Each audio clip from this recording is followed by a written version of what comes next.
Hello everyone, welcome back to Believers IAS Academy, Bangalore. This is 400 plus GS series for Mains 2025. We have discussed all the committees related to GS1. Today we will discuss committees related to GS2. Okay, all the committees with respect to polity and subtopics include judiciary, constitution, and etc. And committees with respect to governance, committees with respect to IR, committees with respect to social issues. All these things will be discussed in this particular video. So very important. You can make note. You can make note of all these important committees and use in your answers. So the first topic, the subtopic under this one is Indian Constitution, federal structure or separation of powers. So important committees are Poonchi Commission of 2010, which deals with center-state relations. The context is to revisit center-state relations post-Sarkaria Commission recommendations. Recommendations were set up Interstate Trade and Commerce Commission, which will be a constitutional body, and clear guidelines for the use of Article 356, that is President's Rule.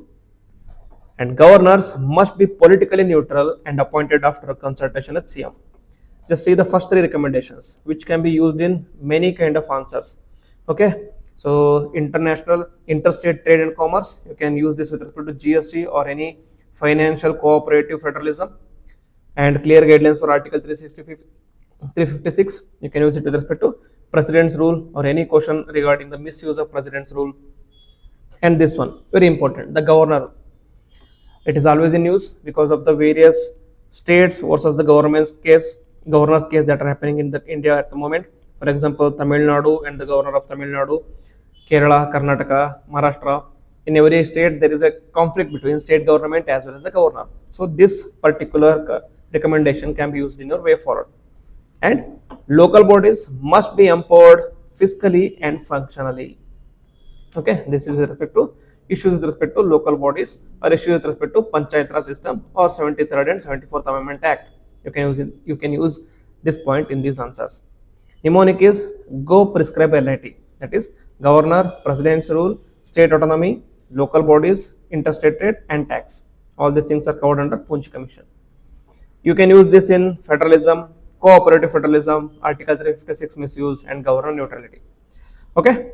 So next, the second important committee is Sarkaria Commission in 1983. It was also related to center-state relations. The context is review of constitutional arrangements between center and states. The recommendations, all India service expansion with the safeguards. Next, zonal councils to be revived, interstate council under Article 263 to be activated, and based on these recommendations, all India services expansion were provided with the safeguards and zonal councils have been established. There are total 5 zonal councils at the moment, and interstate council has been established as a constitutional body. So the recommendations of Sarkaria Commission were very significant. Mnemonic AZI, that is all India services, zonal councils and interstate councils. I am just an effort so that you will be able to easily recall these recommendations.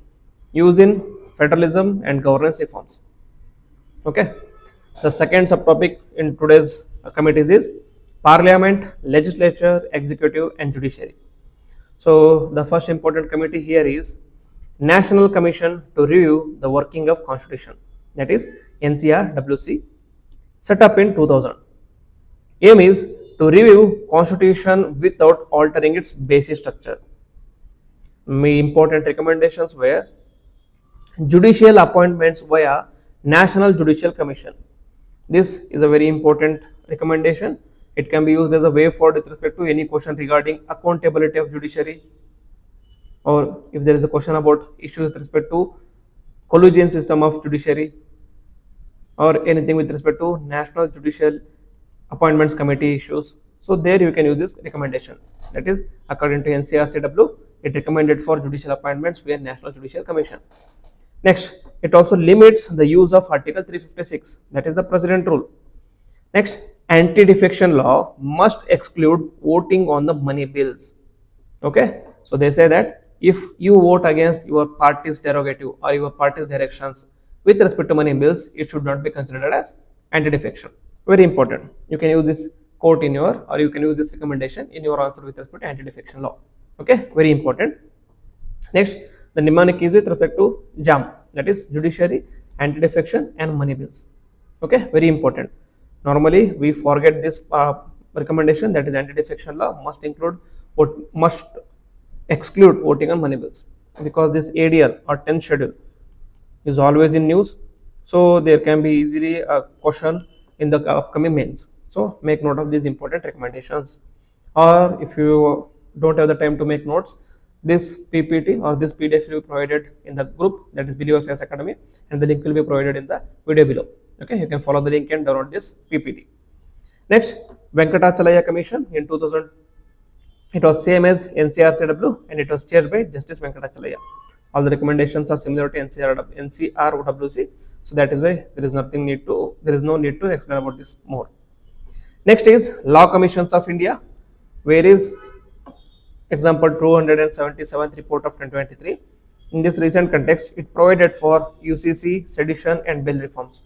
Okay, it recommended for phased manner of UCC recommendation and sedition, repeal of sedition law, and also bail reforms, and use in judicial reforms pending cases are legal aid.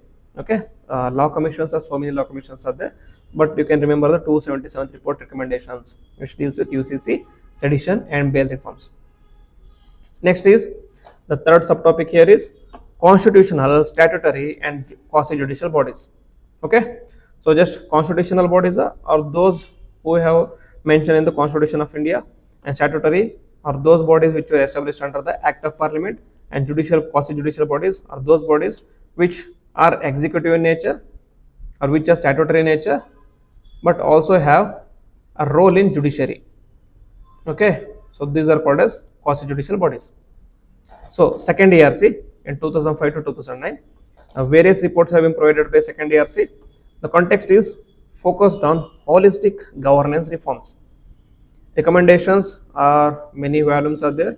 In that, the important recommendations, one is from volume 4, that is there should be ethics in governance. How? By following code of ethics, citizens charter and implementation of Lokpal. In this, citizen charter, code of ethics and Lokpal have been implemented in India. Volume 11 talks about e-governance and also right to services digital India framework. These are also under implementation. And volume 13 talks about local governance and empowering mayors and Grama Sabhas. Okay, so second ARC recommendations are very holistic and they can be used in most of the polity and governance issues. Okay, mnemonic is EEL, that is ethics, e-governance and local governance. Used in governance, e-governance, corruption, civil service, etc. So this can be used in not only in GS-2 but also in GS-4 with respect to governance. Okay, and the fourth subtopic here is policies and interventions with respect to social justice. First is Balwant Rai Mehta Committee. Balwant Rai Mehta Committee is majorly related to local self-government.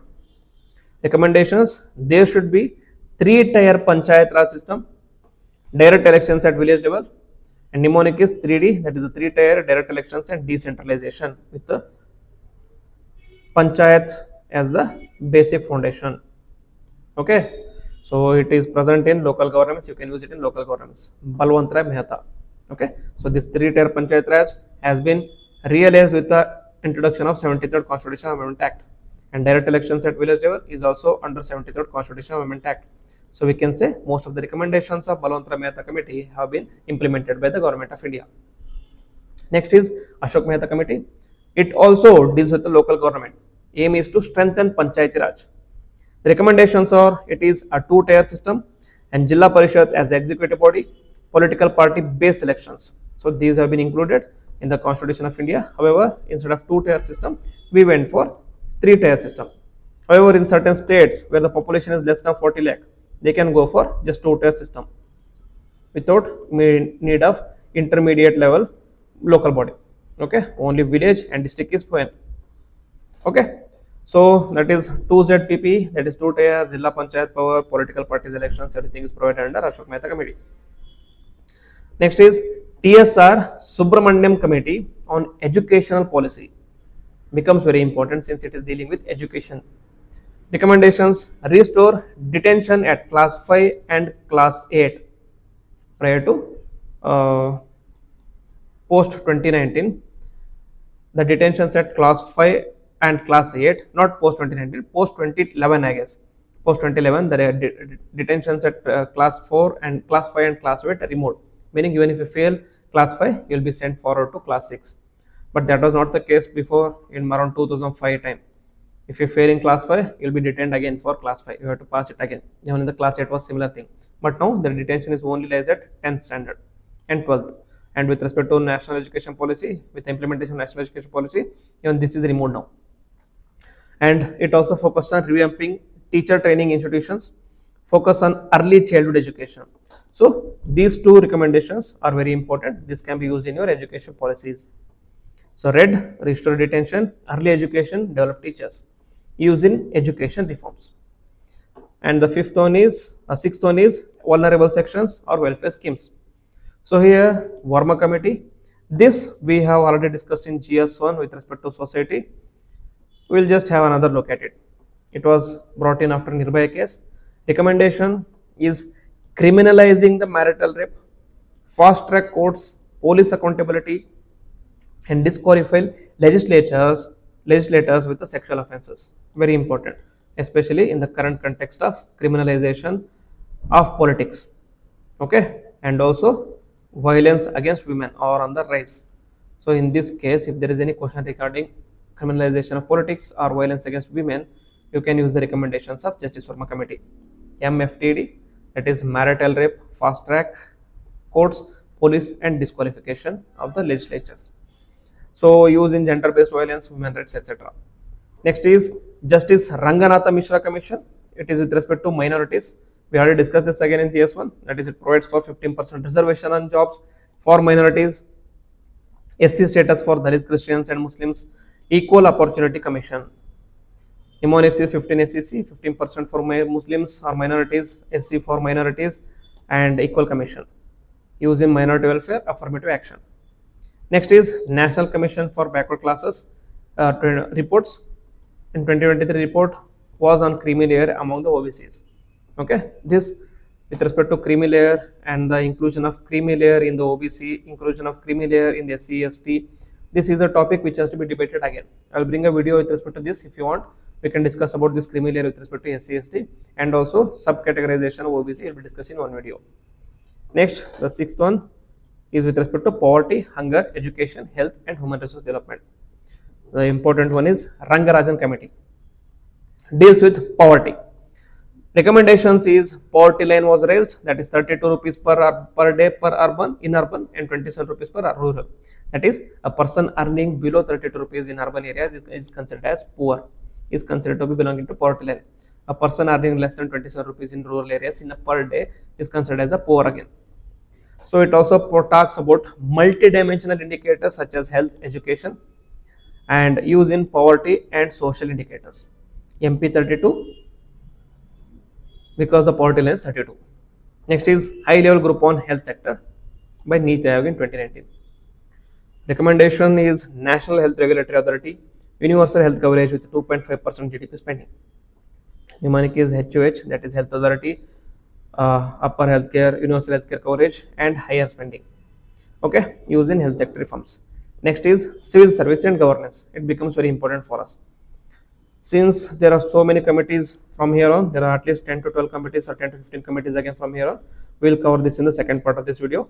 So for the first part of this today's video, we'll stop here.